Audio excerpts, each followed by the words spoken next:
मेरा नाम किरण है। मेरी उम्र 21 साल है। मैं गांव के एक नामी गिरामी घराने से थी। मैं दिखने में बहुत खूबसूरत और होशियार भी थी। मेरे पिताजी की गांव में कई फैक्ट्रियां चल रही थी और गांव के सैकड़ों लोग उन फैक्ट्री में काम करते थे। मैं अक्सर अपने पिताजी के साथ फैक्ट्री जाया करती थी क्योंकि मेरा कोई भाई या बहन नहीं था। तो मेरे पिताजी अपना सारा प्यार मुझ पर ही लुटाते थे। बचपन से लेकर आज तक मैंने किसी चीज़ पर हाथ रखा, मेरे पिताजी ने वह चीज़ मेरे सामने रख दी। मैं जैसे जैसे बड़ी हो रही थी, मेरी खूबसूरती में चार चांद लग रहे थे और अब हर वक्त मेरे पिताजी को मेरी शादी की फिक्र सताने लगी।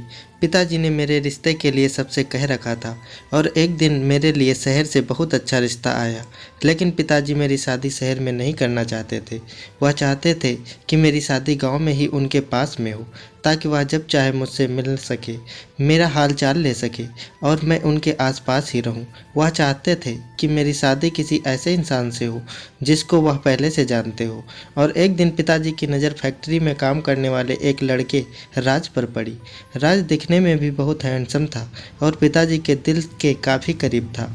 पिताजी को वह बहुत पसंद था क्योंकि वह हमेशा उनकी बात मानता था। जैसा जैसा मेरे पिताजी उससे कहते वो वैसा ही करता था। राज मेरे पिताजी की बहुत इज्जत करता था और अच्छा कमाता भी था। पिताजी का कहना था कि उनका जो कुछ भी है वह सब मेरा ही है, तो क्या फ़र्क पड़ता है कि लड़का गरीब हो या अमीर हो। आज नहीं तो कल पिताजी का सब कुछ मेरा ही हो जाएगा। और शायद यह बात राज भी बहुत अच्छे से जानता था। इसीलिए पिताजी ने जब उससे मेरे रिश्ते की बात की तो उसने फ़ौरन ही हाँ कर दी। उसने मुझे देखने की भी ख्वाहिश नहीं जताई और अपनी माँ को रिश्ता तय करने के लिए हमारे घर भेज दिया।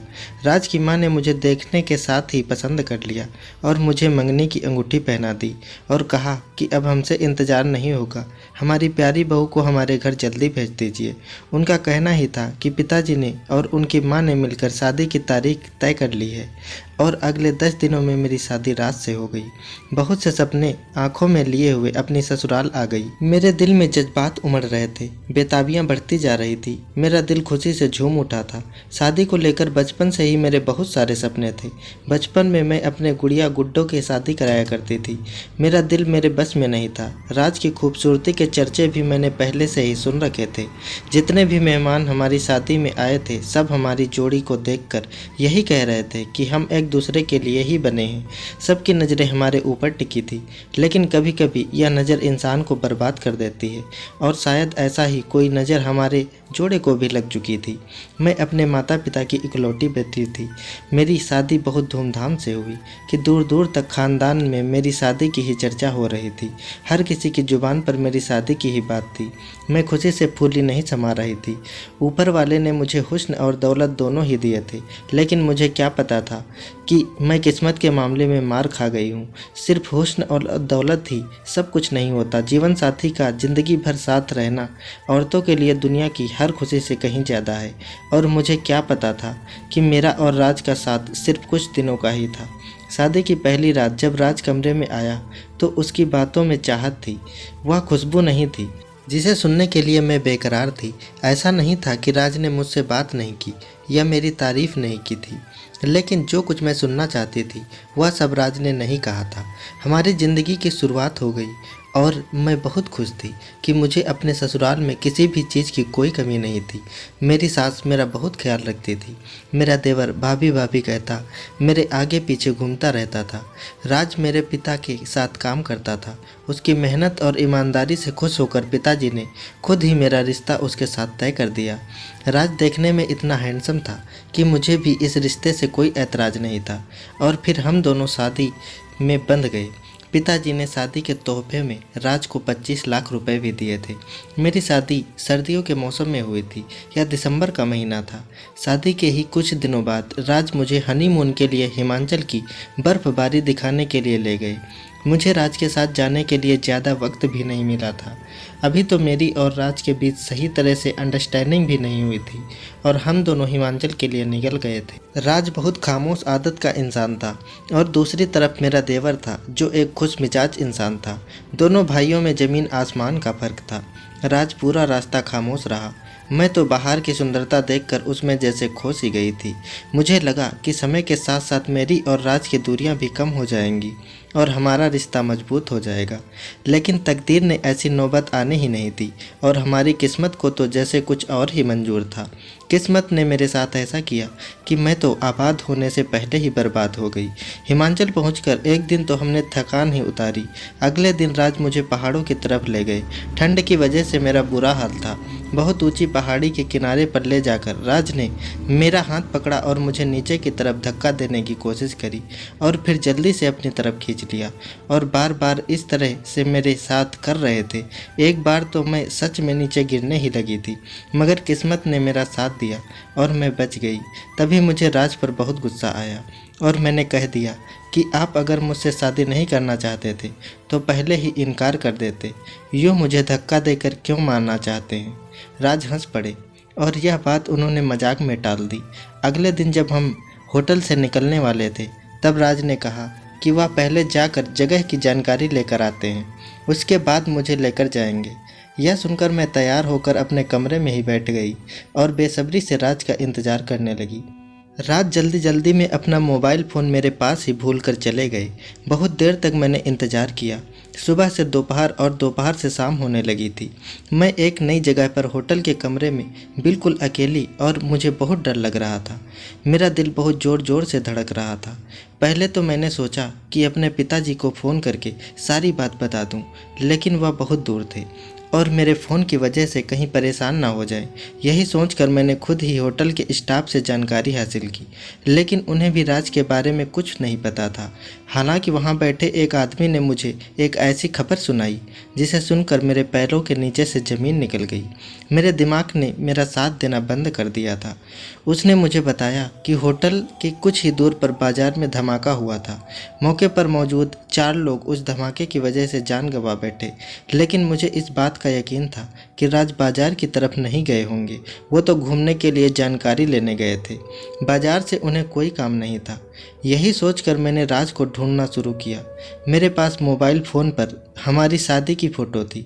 मैं लोगों को वही दिखा दिखाकर उनके बारे में पूछताछ कर रही थी और एक आदमी ने मुझे बताया कि उसने राज को बाजार में जाते देखा था। यह सुनकर तो मेरे होश ही उड़ गए। मैं फ़ौरन बाजार की तरफ दौड़ी और पूरे इलाके में नाकाबंदी हो चुकी थी। वहां जाकर मैंने पुलिस वालों को राज की फ़ोटो दिखाकर उनके बारे में पूछताछ शुरू की और थोड़ी देर बाद एक पुलिस वाले ने मुझे एक पहचान पत्र दिया और कहा कि यह हमें इस जगह से मिला है। हमें यकीन है कि यह मरने वालों में से किसी का है। मैंने अपने हाथों में उस पहचान पत्र को ले लिया और उस पर राज की तस्वीर देखते ही चक्कर खाकर गिर पड़ी। जब मुझे होश आया, यह सोच ही फूट फूट कर रो दी कि 7 दिन की ही शादीशुदा ज़िंदगी के बाद अब मैं विधवा हो चुकी थी। राज और मेरा साथ बस 1 हफ्ते का था। पुलिस वालों ने मेरे घर वालों को खबर कर दी। उन्हें वहां बुलवा लिया और मैं अपनी माँ के साथ रोती धोती लूटी पिटी ज़िंदगी वापस अपने घर आ गई। जो लोग पहले मुझे देखकर मेरी किस्मत पर बातें कर रहे थे, अब वही लोग मुझे मनहूस कह रहे थे। मेरे बहुत से ससुराल वालों ने तो यहाँ तक के कह दिया था मेरे कदम इतने मनहूस हैं कि मैं जीते जागते राज को खा गई। बहुत से मेरे रिश्तेदारों ने सहानुभूति के नाम पर मेरे जख्मों पर नमक छिड़क दिया कि मेरी आत्मा तक छलनी हो गई। मैं दिमागी मरीज बनती जा रही थी। मैं हर वक्त सिर्फ अपने कमरे में बंद रहती। मैं ना किसी के सामने आना चाहती थी और ना ही किसी से बात करना चाहती थी। मैंने कई महीनों अपने माता पिता के घर गुजारे। मेरी सास अक्सर मुझसे मिलने के लिए आ जाती। मेरी सास एक बहुत अच्छी औरत है। जवान बेटे की मौत के गम ने उसकी कमर तोड़ कर रख दी थी, लेकिन उन्होंने मुझे इसके लिए कभी दोषी नहीं ठहराया। इस तरीके की कोई बात नहीं की थी जैसे दुनिया वाले गुस्सा कर रहे थे। वक्त किसी के लिए नहीं थमता।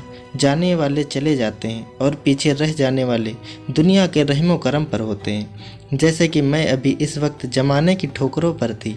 जो भी मिलने के लिए आता वह राज और मेरी शादी का किस्सा निकाल कर बैठ जाता था। राज की मौत को 6 महीने गुजर चुके थे और ये 6 महीने सदियों के बराबर थे। एक दिन मेरी सास मुझसे मिलने के लिए आई और वह बातों बातों में मुझे मेरे देवर की शादी की बात बताने लगी। मेरे देवर का नाम मोनू था। मोनू उनका अब एक अकेला बेटा था। हाँ, मुझे यह सुनकर खुशी हुई कि मेरी सास मोनू की शादी करना चाहती हैं, लेकिन उस समय मेरी हैरत की इंतहा थी जब उन्होंने मोनू की शादी मेरे साथ करने की बात कह दी। मुझे इस बात पर यकीन नहीं आया। दुनिया मुझे उनके बेटे की मौत का कसूरवार ठहरा रही थी और वह मुझे अपने दूसरे बेटे की बहू बनाने की सोच रही थी। मोनू मुझे भाभी भाभी कहकर बुलाता और मेरे आसपास ही रहता, लेकिन मैंने कभी यह नहीं सोचा था कि एक दिन मुझे मोनू की पत्नी बनना पड़ेगा। मैंने तो साफ शब्दों में अपनी सास को इस रिश्ते के लिए इनकार कर दिया। अब दोबारा उसी घर में दुल्हन बनकर नहीं जा सकती थी। लेकिन फिर कुछ दिन बाद उन्होंने दोबारा यही बात की तो मेरे पिताजी ने सोच समझकर हामी भर ली। वह मुझे इस तरह बर्बाद होते नहीं देख सकते थे। मेरी हालत बहुत ख़राब रहने लगी थी और मेरे पिताजी चाहते थे कि मैं दोबारा अपना घर बसा लूं। वह अक्सर यही कहते थे कि राज की मौत का जिम्मेदार तुम नहीं हो, बस ऊपर वाले ने उसकी ज़िंदगी इतनी ही लिखी थी। मोनू के रिश्ते की बात सुनकर उनके चेहरे पर कुछ रौनक आ गई थी, इसीलिए मैंने मजबूरन इस रिश्ते के लिए हाँ कर दी। मेरी सास अगले ही हफ्ते बारात लेकर आ गई और मैं मोनू की पत्नी बनकर उस घर में चली गई जहाँ पहली बार मैं राज की पत्नी बनकर गई थी। ऐसा नहीं था कि मुझे राज से बेहद प्यार हो गया था, लेकिन शादी में कुछ ना कुछ तो ताकत ज़रूर होती है कि जीवन साथी अहम ही हो जाता है। मेरे साथ भी ऐसा ही हुआ था। शादी की रात जब मोनू कमरे में मेरे पास आया तो उसके चेहरे पर एक हल्की सी मुस्कुराहट थी। उसने मोहब्बत से मेरे हाथ को अपने हाथ में थाम लिया और कहने लगा, वह मुझे ज़िंदगी की बहुत सारी खुशियाँ देना चाहता है जो पहले मेरे हिस्से में नहीं आ सकी थी। वह पूरी दुनिया को मेरे कदमों में रख देना चाहता था। मोनू ने मुझ पर अपनी मोहब्बत इस कदर निछावर कर दी कि मुझे बीते दिनों की यादें भूलने से ज़्यादा समय नहीं लगा था। मोनू हर समय मेरे आसपास रहता है, मुझसे बहुत मोहब्बत करने लगा था। जब भी कोई मेरे खिलाफ एक शब्द भी कहता तो मोनू एक मजबूत ढाल की तरह मेरे साथ खड़ा रहता। मोनू में वह सारे गुण थे जो मैं राज में ढूंढती थी। मोनू के अंदाज ने मेरा दिल जीत लिया था। मुझे पता ही नहीं चला कि कब मैं राज को भूलकर मोनू की हो गई थी। हम दोनों एक साथ बहुत अच्छी ज़िंदगी गुजार रहे थे, लेकिन अचानक एक बार फिर मेरी दुनिया पलट गई। शायद किस्मत को भी मेरा एक और इम्तहान लेना बाकी था। मैं तो मोनू के साथ पूरी तरह से खुश थी। फिर एक दिन मेरी ज़िंदगी में ऐसा तूफान आया जो मेरा सब कुछ बहा कर ले गया। पिताजी के साथ राज की जगह अब मोनू ले चुका था और मोनू की माँ अब बीमार रहने लगी थी। ऐसे में घर की जिम्मेदारी मैं संभालने लगी थी। ऐसे ही एक शाम जब माँ अपने कमरे में सो रही थी और मैं आंगन में सफाई कर रही थी तो दरवाजे की बेल बजी। क्योंकि मैं आंगन में मौजूद थी इसीलिए मुझे बेल की आवाज़ सुनाई दी। जब मैंने दरवाज़ा खोला तो मेरे सामने मेरा पहला पति राज खड़ा था। काफ़ी देर तक तो मैं अपनी आंखों पर यकीन नहीं कर पा रही थी और जब मुझे अपनी आंखों पर यकीन आने लगा तो अपनी किस्मत पर यकीन नहीं आया। किस्मत ने मेरे साथ यह कैसा खेल खेला था। अचानक ही राज मेरे सामने आकर खड़ा हुआ, जिसे मरा हुआ समझकर ना जाने कितने दिन मैंने शोक मनाया था। जितनी हैरत मुझे उसे देखकर हुई थी उतनी ही हैरत मोनू को भी हुई थी। मेरी तो ज़बान ने भी साथ देने से इनकार कर दिया था। मैं मोनू से बहुत कुछ पूछना चाहती थी, लेकिन एक शब्द भी मेरे मुंह से नहीं निकला। मेरे हाथ पैर ठंडे पड़ने लगे थे। मैंने साइड होकर राज को अंदर जाने की जगह दी और वह अंदर चला आया। आहिस्ता आहिस्ता चलते हुए आंगन में एक बड़ी चारपाई पर आकर बैठ गया। राज की नज़रों ने मुझे एहसास दिलाया कि मेरे पास तो दुपट्टा भी मौजूद नहीं है। मैं भागकर कमरे में दुपट्टा पहनकर आई। राज सर से पांव तक मुझे देख रहा था। मैंने खुद पर काबू पा लिया और राज के साथ बैठकर मुझे कुछ समझ नहीं आ रहा था कि मैं अब इससे क्या सवाल करूं या फिर इसे क्या बताऊं। इतने में घर का दरवाज़ा खुला था और मोनू अंदर दाखिल हुआ। अंदर का मंजर देखकर तो मोनू हैरान हो गया। अपने बड़े भाई को जिंदा देखकर उसके गले लग गया और रोने लगा, मगर मेरे पूरे शरीर कँपकँपाने लगा था। मुझे बहुत तेज़ ठंड चढ़ रही थी। मुझे अपने आने वाला भविष्य अंधेरे में दिखाई दे रहा था। रात से अतीत के सवाल करने का कोई फ़ायदा नहीं था। वह कहाँ गया था, कैसे गया था और उसके साथ क्या हुआ था, यह सब तो बात की बात थी, इसीलिए मुझे कोई दरकरार नहीं था। लेकिन मेरे साथ आने वाले वक्त में जो होना था वह मुझे साफ साफ दिखाई दे रहा था।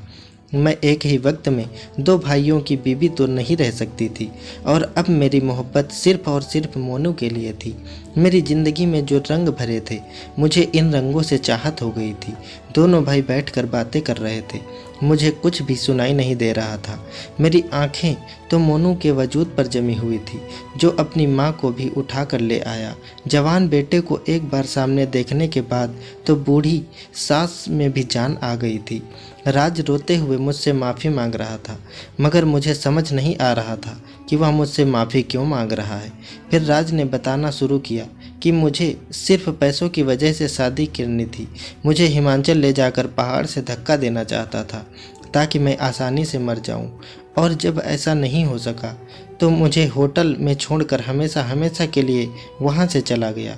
वो किसी और लड़की से मोहब्बत करता था, जिससे उसकी मुलाकात एक फेसबुक के ग्रुप में हुई थी। वह लड़की से शादी करना चाहता था। राज भी इस लड़की से बहुत मोहब्बत करता था। हिमाचल जाने से पहले ही उसने मानवी नाम की इस लड़की को बुलाया, और वह लड़की मेरठ की थी। राज मुझे मारकर उस लड़की के साथ फरार हो जाएगा।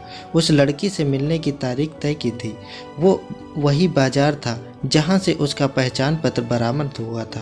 उस लड़की से वहां पर मुलाकात करने के बाद उस लड़की के साथ मेरठ के लिए रवाना हो गया था, लेकिन ना जाने कब इसका पहचान पत्र वहां पर गिर गया था, और इसके कुछ ही देर बाद वहां बम धमाका हो गया था, जिसके बारे में राज को भी खबर मिल गई थी। उसने बताया कि वह लड़की के साथ उसके घर चला गया था। इसके पास वह 25 लाख रुपए मौजूद थे, जो इसे मेरे बाप से मिले थे। मेरठ जाकर मानवी के साथ शादी रचा ली, और वह दोनों खुशी खुशी ज़िंदगी गुजारने लगे। लेकिन वह नहीं जानता था कि मानवी का असल मकसद क्या है। मानवी का काम फेसबुक पर इस तरह से बेवकूफ़ मर्दों को पागल बनाना और इनसे इनकी जमा दौलत हथियाना था, जो मोहब्बत के नाम पर सब कुछ लुटाने पर तैयार हो जाते हैं। आने वाले कुछ ही महीनों में मानवी ने मुझसे सारी रकम हथिया ली, और इसके बाद वह मुझसे जान छुड़ाना चाहती थी। लेकिन मैं मानवी से बहुत मोहब्बत करता था, इसीलिए मैं इसके कदमों में बैठ गया था कि मेरे पास तो वापसी का कोई भी रास्ता नहीं था। मालूम था आप लोगों ने मुझे मुर्दा मान लिया होगा, लेकिन मुझे यह पता नहीं था कि किरण मेरी पहली पत्नी अभी मेरा इंतज़ार कर रही होगी। मैं ज़बरदस्ती मानवी के साथ दिन गुजारने लगा। मेरे होते हुए भी मानवी ने अपना काम जारी रखा, और मेरे सामने ही तरह तरह के लड़कों को फेसबुक पर फंसाने का काम करती, उनसे मुलाकातों की जगह और तारीख तय करती, और वहां जाकर पैसे इकट्ठे कर ले आती। यह बात मुझे बिल्कुल पसंद नहीं थी। मेरी बेबी इस तरह से गैर मर्द के पास जाए। एक दिन मुझे बहुत गुस्सा आया, और मानवी को मैंने बहुत मारा, और इसकी माँ देश के सारे गलत कामों में इसकी बराबर की हिस्सेदार थी। इसने मुझे पुलिस के हवाले किया, और मैं बहुत महीनों तक जेल में बंद रहा। कई महीनों बाद एक दिन मुझे पुलिस वालों ने खुद ही आज़ाद कर दिया, क्योंकि मेरे खिलाफ कोई पर्चा नहीं करवाया गया था। थाने से आने के बाद मुझे एहसास हुआ कि मैंने आपके साथ जो कुछ किया था वही मेरे साथ हो चुका था, और इसीलिए मैं थका हारा वापस अपने घर की तरफ लौट आया। उसकी बात सुनकर मोनू और माँ एकदम परेशान हो गए, जबकि मैं तो चुपचाप बैठी थी। मोनू ने बहुत मुश्किल से राज को यह बात बताई कि अब किरण तुम्हारी बीबी नहीं रही, क्योंकि तुम्हें मुर्दा समझने के बाद किरण ने शादी कर ली। यह सुनकर तो राज एकदम से चीखने लगा, ये कैसे हो सकता है? मैं जिंदा हूँ और तुमने मेरी पत्नी से शादी कर ली। किरण अभी मेरी बीबी है। राज की बात सुनकर मुझे एक झटका लगा, और मैंने आगे बढ़कर उसके मुंह पर थप्पड़ मार दिया। उससे पूछा कि उस समय तुम्हें अपनी पत्नी का ध्यान नहीं आया, जब तुम उसे पहाड़ी से धक्का देने लगे थे, और फिर जब तुम अपने उस मकसद में कामयाब ना हुए तो उस एक अनजान जगह पर सुबह सवेरे तन्हा छोड़कर एक दूसरी औरत के मोहब्बत में निकल गए थे। अगर तुम्हारे पीछे मेरे साथ कुछ ऐसा वैसा हो जाता तो क्या होता? तुमने सोचा है कि तुम्हारे बगैर मैंने यह दिन कैसे गुजारे? लोगों ने मेरे बारे में किस किस तरीके से बातें की। मेरी मनहूसियत तुम्हारी ज़िंदगी को खा गई, जबकि तुम तो अपनी महबूबा के साथ रंगरलियां मनाने में बिजी थे, और मुझ पर ज़िंदगी इतनी तंग कर दी गई कि मेरे लिए सांस लेना भी मुश्किल हो गया था। अगर मोनू मेरा हाथ ना थामता तो शायद मैं आज अपने कमरे में ही कैद होती या फिर मर चुकी होती। मेरी हालत देखकर मोनू ने मुझे पीछे हटाया था। बहुत मुश्किल से मोनू ने मुझे संभाला और राज जैसे स्वार्थी और बेवफा इंसान से मुझे घिन आ रही थी, जिसकी माँ अपने जवान बेटे के दुख में बिस्तर पर लगी थी और वह हमें यहाँ बैठकर अपने मोहब्बत की कहानी सुना रहा था। कुछ ही देर में ही खबर सारे जहां में फैल गई कि राज वापस लौट आया है और वही लोग जो मुझे मनहूस का किरदार दे रहे थे अब मेरे बारे में तरह तरह की बातें कर रहे थे कि मैं किसकी बीवी हूँ और किसके साथ रहूँगी। सबकी जुबान पर बस एक ही बात थी कि राज लौट आया है, अब मुझे मोनू से अलग होना पड़ेगा और राज के साथ एक बार फिर एक नई ज़िंदगी शुरुआत करनी चाहिए। मोनू भी इस सारे मामले में बहुत ज़्यादा परेशान हो चुका था, क्योंकि मैं और मोनू एक दूसरे के साथ बहुत खुश थे और अच्छी ज़िंदगी गुजार रहे थे और अब राज की हमारी ज़िंदगी में कोई जगह नहीं थी। मोनू ने सारे मामले को अपने एक दोस्त को बताया जो कि एक वकील था। उसने कहा कि अगर मोनू मेरे साथ रहना चाहता है तो राज से मुझे तलाक लेनी होगी और तब तक हम दोनों को अलग रहना पड़ेगा, उसके बाद हम साथ रह सकते हैं।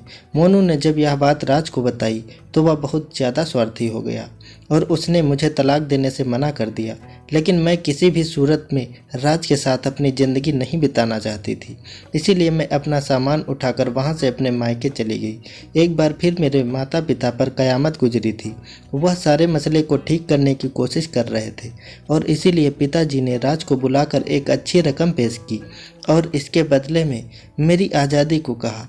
मेरे पिताजी को राज की फितरत अब समझ में आ गई थी। बस कुछ पैसों पर बिकने वाला इंसान था। वह पहले अच्छा बना हुआ था।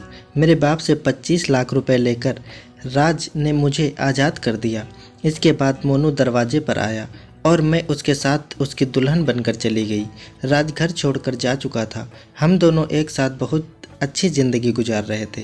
अब जाकर मुझे और मेरे माता पिता को यह बात समझ आई कि इंसान जैसा दिखाई देता है वैसा वह होता नहीं है और मेरे माता पिता ने भी मुझसे अपनी इस गलती की माफ़ी मांगी कि उन्होंने राज की फितरत देखकर मेरा उसके साथ रिश्ता तय कर दिया, जबकि अंदर से वो एक खोखला इंसान था। आखिर में मैं बस इतना कहना चाहता हूँ कि बेटियां इतनी बेमोल नहीं होती कि 4 दिन की जान पहचान पर उनकी पूरी ज़िंदगी दांव पर लगा दी जाए। अपनी बेटी को किसी भी ऐसे इंसान के हवाले ना करें और अच्छे तरीके से छानबीन कर ले, यह जान ले कि अगला व्यक्ति इंसान है या हैवान। दोस्तों, उम्मीद करता हूँ आपको हमारी कहानी पसंद आई होगी। कहानी पसंद आई है तो वीडियो को लाइक करें, चैनल पर नए हैं तो चैनल को सब्सक्राइब करें और हाँ, नोटिफिकेशन बेल को ज़रूर दबाएं ताकि अगली अपडेट सबसे पहले आपको मिले। धन्यवाद दोस्तों।